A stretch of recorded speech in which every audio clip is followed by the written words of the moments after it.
I just started playing Red Dead Redemption. I've never played it before. The only game from Rockstar Games I played was the GTA 5, and of course the San Andreas, Vice City, and even the GTA 3, I think so.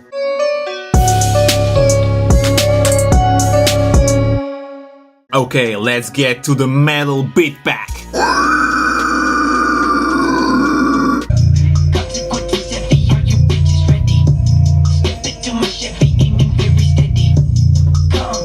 You know, I can't see you right now, but I assume you haven't dropped like yet. So, if you are willing to do it, just please do it. And this is a message from the future. At a random point in this video, I'm gonna give you a promo code for my beats.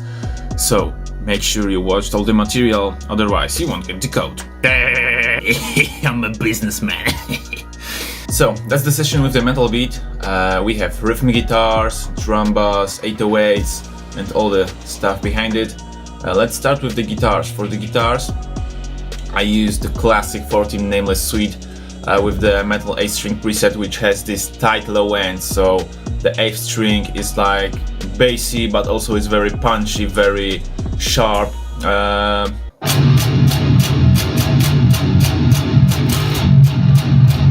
There is not very much treble in here, much more middles than you would thought it could be. Then we've got the isotope neutron EQ.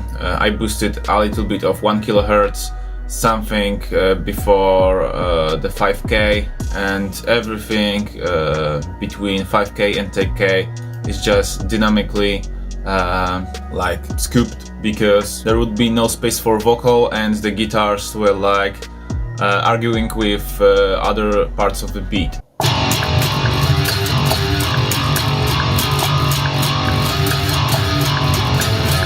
This is the second riff guitar, the same as before, 14 nameless suite. The drum bass, I use normal samples.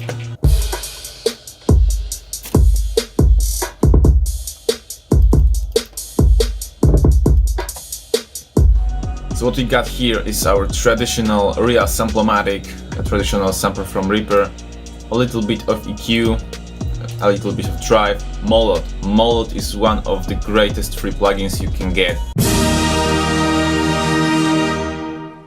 because that's the kind of compressor that will add the super punchy attack to all of your drums, and you can mix it just right here. So the dry kick would sound like that.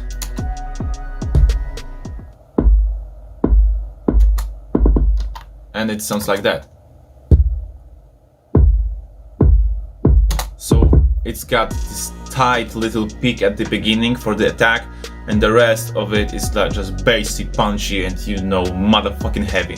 Let it go, dogs, let's go! Same goes to the snare, because you can use a Molot on snare too, with a little bit longer attack, and the same proportions as with the kick. I am making 2 parts of hi-hats as I normally do, the ones for the verses and the crazy ones which are coming when the chorus is coming in.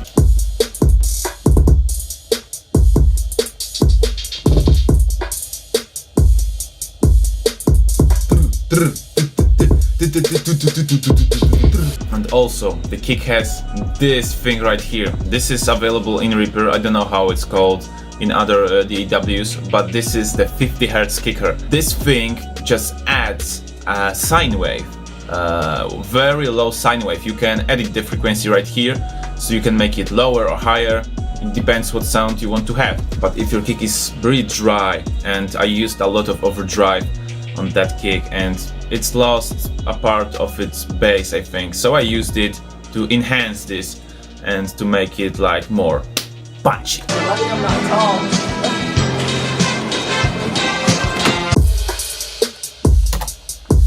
Classic trap crash for the intros, and that's how it's rolling. Movie quotes. I used some horror movie quotes from the Crib Kit. So the 10% discount code for the end of the April is yo, check it out. Gimme! just like gimme, gimme, gimme, you know. So go check out this code, check out the beats that are on my website, and maybe you can find something for yourself. Or just leave it for the upcoming metal beat pack, which will be available, I think, something around 25th of April.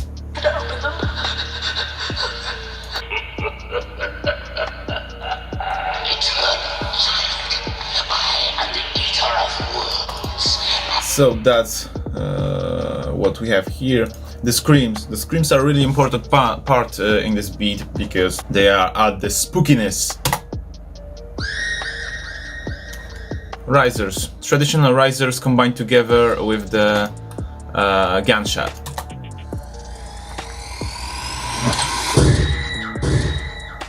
And the gunshot with the scream. And one of the most important things in this beat is the bass part.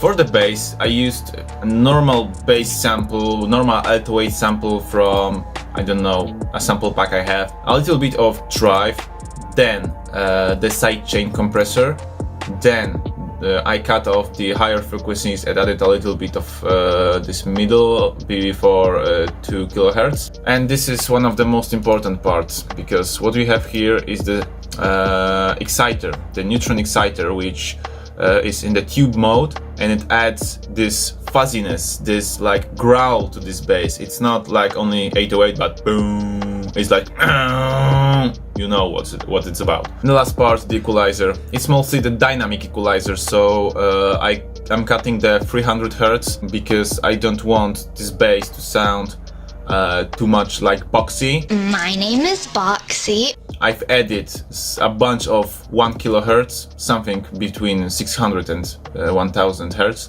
And here I am controlling the highs, so that it sounds like that.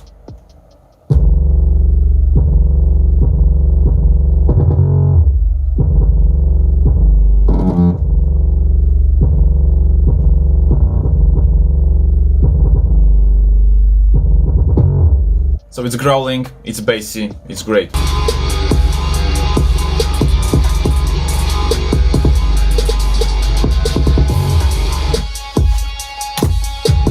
I really like the part when it comes back to the verse, because it's like, you know, this heavy chorus with a very big punch, and then again more trappy tone with the trap beat. And also, my friend Patrick from the music shop I work in set my bass guitar up, so now it's just perfect. The action is pretty low, even though it's a really old bass, and you know, it has its curves and it's not perfect anymore.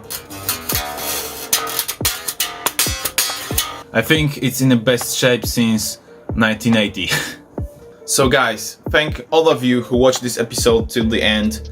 Remember that we are reaching 10,000 subscribers, and I've made a mistake in the previous video where I said, and if I don't hit 10,000 subscribers this year, I will jump into my fox pajamas and go to work. I was wrong. I will wear it as I reach 10,000 subscribers. So if you want to see me wearing these pajamas at work, at the music shop, through the whole day, from the morning till the evening, just please help me reach these 10,000 subscribers. I know there's not a lot of you. There is only like 254 subscribers right now, but this number will change. I promise. And I know it, because I am the man of my word.